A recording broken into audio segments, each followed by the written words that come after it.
Hello friend, तर बघू शकताय तुम्ही आज वैशूच्या रेसिपीमध्ये काय बनते. तर आज डिनरसाठी बनतात ते सँडविच, चीज, ऑनियन, धनिया चटणी, पोटॅटो आणि मी याच्यात टाकणार आता नमक.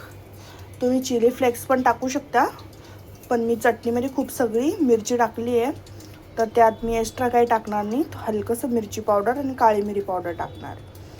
ओके, आता मी हे सर्व मॅश करून घेते आणि मग तुम्हाला दाखवते. तो देखो गाइस, क्रिस्पी क्रिस्पी, ये देखो सैंडविच भी रेडी है.